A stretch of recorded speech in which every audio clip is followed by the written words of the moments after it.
ഞാനൊരു മറുപടി പറഞ്ഞു. വെറും നാറി പുഴുത്തുകൊണ്ടിരിക്കുന്ന ഒരു ഷോയാണ്. എന്നാലും ആ ഷോയോടുള്ള ഒരു സ്നേഹത്തിന്റെ പുറത്ത് എന്നെ ജനങ്ങളെ അറിയിച്ചു കൊടുത്തത് ബിഗ് ബോസ് എന്ന ഷോ ആയതുകൊണ്ട് ഞാനൊരു ആശംസാ വീഡിയോ തയ്ച്ചു തരാം എന്ന് പറഞ്ഞ് തന്നെ ആശംസാ വീഡിയോ തയ്ച്ചു കൊടുത്തത് ഞാനാണ്. പക്ഷേ ഞാനിത് പറയാൻ കാരണം ഈ ബിഗ് ബോസിൽ നിന്ന് പുറത്താക്കപ്പെട്ട സിബിൻ എന്ന് പറയുന്ന ചെറുപ്പക്കാരനെ ഭ്രാന്തനാക്കി ചിത്രീകരിച്ചുകൊണ്ട് ഏഷ്യാനെറ്റിന്റെ തലപ്പത്തിരിക്കുന്ന ചില നാറികൾ നടത്തിയ നെറുകീടിനെതിരെ പറയാതിരിക്കാൻ ഞാൻ സിനിമ പൂർണ്ണമായിട്ടും വേണ്ടെന്ന് വെക്കും. ഞാൻ പൂർണ്ണമായും എൻ്റെ സിനിമയെ വേണ്ടെന്ന് നോക്കി. ഇവന്മാർ എന്നെ മാക്സിമം പോയി കഴിഞ്ഞാൽ തൊലിക്കാൻ പോകുന്നത് അഖിൽ സിനിമയിൽ നിൽക്കുന്ന ഒരാളാണ്, ഏഷ്യാനെറ്റുമായിട്ട് ബന്ധം വേണം, അല്ലെങ്കിൽ ഈ ഇരിക്കുന്ന ഈ രണ്ട് പേര് കേട്ടോ, അധികം ആൾക്കാരൊന്നുമില്ല, രണ്ട് പേരേ ഉള്ളൂ ഇതിൻ്റെ പിന്നിൽ.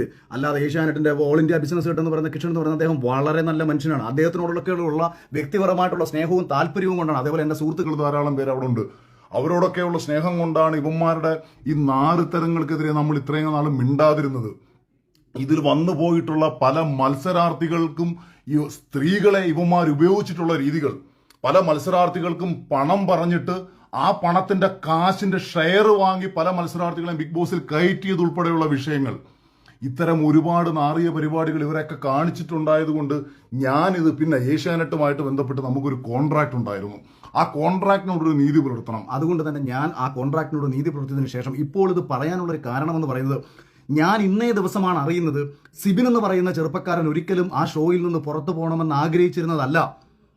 അവനെ ആ ഹൗസിനുള്ളിൽ വെച്ചിട്ട് മെന്റൽ അതായത് നമ്മൾ ഈ ഡിപ്രഷനും ബൈപ്പോളർ ഡിസീസിനും കൊടുക്കുന്ന ഡ്രഗ് ഇത്രയും കാലവും കഴിക്കാത്ത ഒരു ചെറുപ്പക്കാരനെ ഭ്രാന്തനാക്കി മാറ്റുക എന്നുള്ള ഉദ്ദേശത്തോട് കൂടിയിട്ട് ഈ ഡ്രഗ് കൊടുത്ത് അവനെ പുറത്താക്കണം എന്ന് അതിനുള്ളിലുള്ള ചിലർ പറഞ്ഞു എന്നുള്ളത്, ഞങ്ങളുടെ ഷോ 1 മുതൽ 5 വരെ സീസണിന്റെ ഷോ ഡയറക്ടറായിരുന്ന അർജുൻ എന്ന് പറയുന്ന മനുഷ്യൻ ഈ ഷോയിൽ നിന്ന് ഇറങ്ങിപ്പോയി എന്ന ഒരു യാഥാർത്ഥ്യം കൂടി നിങ്ങൾ തിരിച്ചറിയണം. കഴിഞ്ഞ ഷോയുടെ ക്രിയേറ്റീവ് ഡയറക്ടറായിരുന്ന റുബീന എന്ന് പറയുന്ന സ്ത്രീയെ ഈ സീസണിൽ നിന്ന് മാറ്റി നിർത്തി. എന്താ കാര്യമെന്ന് ചോദിച്ചു കഴിഞ്ഞാൽ, ഇവന്മാരുടെ താല്പര്യത്തിനനുസരിച്ചുള്ള മത്സരാർത്ഥികൾ ജയിച്ചു വരണം. ആ താല്പര്യത്തിനനുസരിച്ചുള്ള മത്സരാർത്ഥികൾക്ക് വേണ്ടിയിട്ട് കൃത്യമായിട്ടുള്ള കാര്യങ്ങൾ പ്ലാൻ ചെയ്യാൻ വേണ്ടി അവിടെ പോയി നിന്നുകൊണ്ടിരിക്കുന്ന ഇവരുടെ ഈ നാരിത്തരങ്ങൾ ആരെങ്കിലുമൊക്കെ വിളിച്ച് പറയണ്ടേ? അത് അറ്റവും മൂലം തൊടാതെ അങ്ങും ഇങ്ങും തൊടാതെ വായി തോന്നുന്ന വിവരക്കേടുകൾ വിളിച്ചു പറയുന്ന രീതിയല്ല. റോബിന് പറ്റിയ മിസ്റ്റേക്ക്, റോബിനോടുള്ള വ്യക്തിവിരോധം കൊണ്ട് റോബിൻ എന്തൊക്കെ വായി തോന്നുന്ന വിവരക്കേടുകൾ വിളിച്ചു പറഞ്ഞപ്പോഴത്തേക്ക് സമൂഹം റോബിനെ പുച്ഛിക്കുകയാണ് ചെയ്തത്. പറയേണ്ട കാര്യങ്ങൾ കൃത്യമായി തെളിവുകൾ നിർത്തി കാര്യകാരണ അടിസ്ഥാനത്തിൽ സംസാരിച്ചാണ് എനിക്ക് ശീലം. അതുകൊണ്ട് ഏതെങ്കിലുമൊക്കെ ഊളകൾ വന്നിട്ട് എനിക്ക് എന്നെ തൊലിച്ചുകൊണ്ടുള്ള കമന്റുകൾ ഇട്ടുകൊണ്ട് വരരുത്. ഞാനീ സംസാരിക്കുന്നത് എനിക്ക് വേണ്ടിയിട്ടുള്ള എല്ലാ നഷ്ടങ്ങളും ഏറ്റെടുത്തുകൊണ്ട് ഒരു കോപ്പും എൻ്റെ ജീവിതത്തിൽ ഇവനൊന്നും ചെയ്യാൻ പോത്തില്ല എന്നുള്ള അടിയുറച്ച വിശ്വാസത്തിൽ ആർക്കെതിരെയും എന്തും സംസാരിക്കാനുള്ള ആത്മധൈര്യം സത്യത്തിനൊപ്പം നിൽക്കുമ്പോൾ എനിക്കുള്ളിടത്തോളം കാലം അത് ഏഷ്യാന്റെ തലപ്പത്തിരിക്കുന്നവരാണെന്നുണ്ടെങ്കിലും ഇന്ത്യൻ ഭരണഘടനയുടെ തലപ്പത്തിരിക്കുന്ന, അല്ലെങ്കിൽ എനിക്ക് കേന്ദ്രത്തിന്റെ തലപ്പത്തിരിക്കുന്നവരാണെന്നുണ്ടെങ്കിലും കേരളത്തിന്റെ തലപ്പത്തിരിക്കുന്നവരാണെങ്കിലും എനിക്ക് ഒരേപോലെ ഉള്ളൂ. ഈ നാളത്തെ ഈ നിമിഷം കുമാരെല്ലാം ചേർന്ന് എന്നെ അങ്ങ് കൊന്നു കളഞ്ഞാൽ അഭിമാനത്തോടുകൂടി മരിക്കാൻ തയ്യാറാണ്. എനിക്കങ്ങനെ ഒന്നും ഒരുത്തരം പേടിയും കോപ്പൊന്നുമില്ല. എൻ്റെ വൈഫും എൻ്റെ പിള്ളേരും ഒക്കെ എൻ്റെ സ്വഭാവം പണ്ടേ കണ്ടു വളർന്നവരാ. ഈ കിട്ടിയതൊക്കെ പ്ലസ് ആണ് എനിക്ക്. അവരൊന്നും എനിക്ക് കിട്ടിയതൊന്നും ഒന്നും കിട്ടണമെന്ന് വിചാരിച്ചില്ല. എനിക്ക് ഇത്രയും ദേഷ്യമുള്ളത് ഒരു ചെറുപ്പക്കാരൻ, ആ മത്സരാർത്ഥി, അവൻ പുറത്ത് സപ്പോർട്ട് കിട്ടുന്നുവെന്ന് കണ്ട നിമിഷം അവനെ ഈ ഷോയിൽ നിന്ന് പുറത്താക്കാൻ വേണ്ടിയിട്ട് സ്വാഭാവികമാണ്. അപ്പം ഒരാൾക്ക് മാനസികമായിട്ടുള്ള സമ്മർദ്ദങ്ങൾ ഉണ്ടാവും. അവനെ തകർക്കാൻ വേണ്ടി പല കാര്യങ്ങളും ആ ഷോയുടെ അതിർത്തി ചെയ്യും. ഞാനും അതിനെതിരെ പറഞ്ഞിട്ടുണ്ട്. ഞാൻ പേഴ്സണലി മെസ്സേജ് അയച്ച സിബിനെ നിനക്ക് വല്ല കാര്യമുണ്ടായിരുന്നു ആ ഷോയിൽ നിന്ന് ഇറങ്ങിപ്പോണ്ടത്? നീ ഇത്രേ ഉള്ളായിരുന്നോ? കഴിഞ്ഞ സീസണിൽ എന്താ മോഹൻലാലും അല്ലെങ്കിൽ ബിഗ് ബോസിന്റെ ആൾക്കാരും വന്നിട്ട് എന്നെ കനപ്പിക്കുക ചെയ്ത്?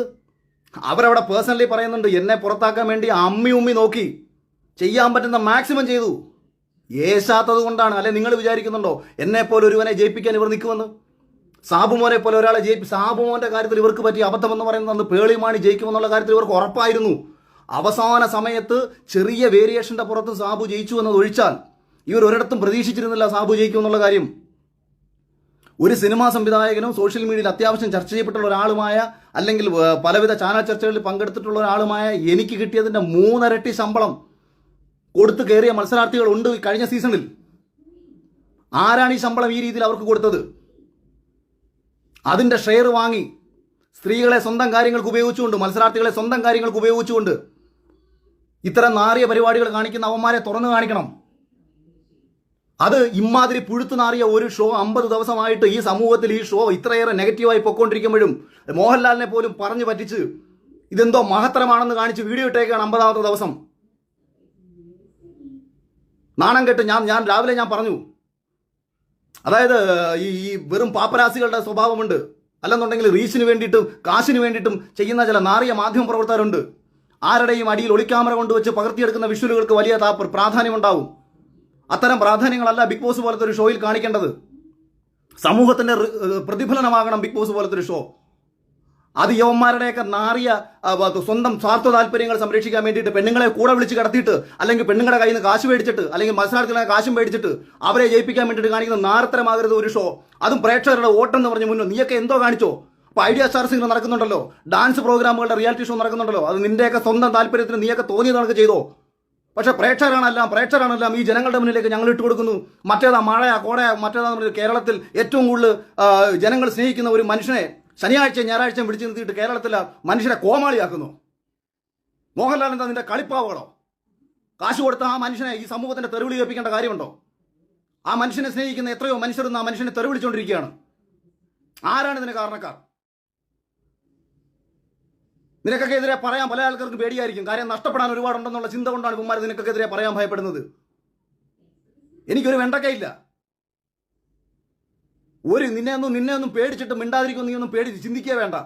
നാരത്തരം കാണിച്ചിട്ടുണ്ടോ നിന്റെയൊക്കെ മുഖത്ത് നോക്കി പറയുന്ന നാരത്തരമാണെന്ന്. ഈ ചെറുപ്പക്കാരനെ പുറത്താക്കിയിട്ട് അവനെ വിളിച്ച് വരട്ടുകയാണ്. അവൻ മിണ്ടിയാൽ അവനെ തട്ടിക്കളയും, അവൻ മിണ്ടിയാൽ അവനെ തൊലിച്ചു കളയും. ഈ കോൺട്രാക്ട് ഉണ്ട്. എന്നെ കഴിഞ്ഞ സീസണിൽ ഇതാണൊക്കെ വിളിച്ചൊന്ന് കോൺട്രാക്ട് ഉണ്ടാക്കിയപ്പോൾ ഞാൻ പറഞ്ഞു ചാനലിന്റെ പേര് ഏഷ്യാനെറ്റ് എന്നല്ലേ, സുപ്രീം കോടതി നല്ലല്ലോ, അവരുടെ കൈ വെച്ചിരുന്നാൽ മതി എന്നാണ് ഞാൻ പറഞ്ഞത്. എന്നെ വിളിച്ചിട്ട് കോൺട്രാക്റ്റാണ്, അഖിൽ അങ്ങനെ സംസാരിക്കരുത്, അഖിൽ ഇങ്ങനെ സംസാരിക്കരുത്.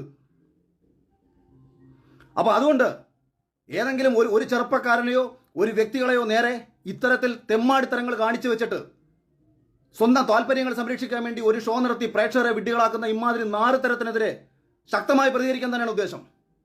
അത് എനിക്ക് ഇന്ന് ഇത്രയും വൈകാരികമായി ഞാൻ പ്രതികരിക്കാനുണ്ടായ കാരണം ഒരു ചെറുപ്പക്കാരനെ ആ ഷോയിൽ മികച്ച രീതിയിൽ പൊയ്ക്കൊണ്ടിരിക്കുന്നത് പ്രേക്ഷകർക്ക് എനിക്ക് തോന്നിയല്ല കേട്ടോ. ഞാൻ പറഞ്ഞത് പ്രേക്ഷകർക്ക് ഇഷ്ടപ്പെട്ട സിബിൻ എന്ന് പറയുന്ന ഒരു ചെറുപ്പക്കാരനെ ആ സീസണിൽ നിന്ന് പുറത്താക്കാൻ വേണ്ടിയിട്ട് നാറിയ കളികൾ കളിക്കുകയും അവനെ വിളിച്ച് ഭീഷണിപ്പെടുത്തുകയും അവനെ മാനസിക രോഗിയാക്കി ചിത്രീകരിക്കാൻ ശ്രമിക്കുകയും ചെയ്ത ഇവന്മാർക്കെതിരെ പിന്നെ പ്രതികരിക്കണ്ടേ?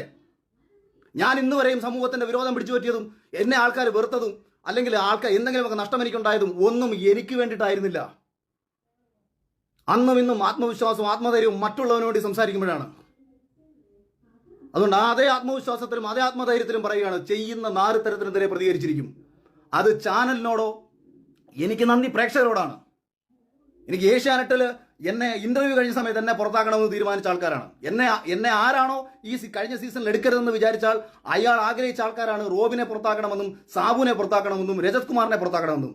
ആരുടെ ശ്രദ്ധയാണോ പ്രേക്ഷകരിലേക്ക് പോകുന്നത് ആ മത്സരാർത്ഥികളെ പുറത്താക്കണമെന്ന് ചിന്തിച്ച ഒരുത്തനാണ് ഏഷ്യാനെറ്റ് തലപ്പത്ത് കേരളത്തിലിരിക്കുന്നത്. അതുകൊണ്ട് ഇവൻ പ്രേക്ഷകനെ മുൻനിർത്തി കോമാളിത്തരം കളിക്കരുത്. സ്വന്തമായിട്ട് എന്തും കളിച്ചോ. ബിഗ് ബോസ് നടത്തുകയോ മറ്റേ ഏത് റിയാലിറ്റി ഷോയും ഒരു ചാനലിൽ നടത്താം. ഒരു കോർപ്പറേറ്റ് ചാനലിന് കാശുണ്ടെന്നുണ്ടെങ്കിൽ എന്ത് തെമ്മാടിത്തരങ്ങളും ഷോയുടെ പേരിൽ കാണിക്കാം. പക്ഷെ പ്രേക്ഷകരുടെ നിർത്തിക്കൊണ്ട് ഇതൊക്കെയാണ് ബിഗ് ബോസിൻ്റെ കള്ളത്തരങ്ങൾ പറഞ്ഞുകൊണ്ട് അഖിൽ മാരാർ ലൈവിൽ വന്നത്. നിങ്ങൾ എല്ലാവരും അത് വാച്ച് ചെയ്യൂ, സബ്സ്ക്രൈബ് ചെയ്യൂ, ലൈക്ക് ചെയ്യൂ. നന്ദി, നമസ്കാരം.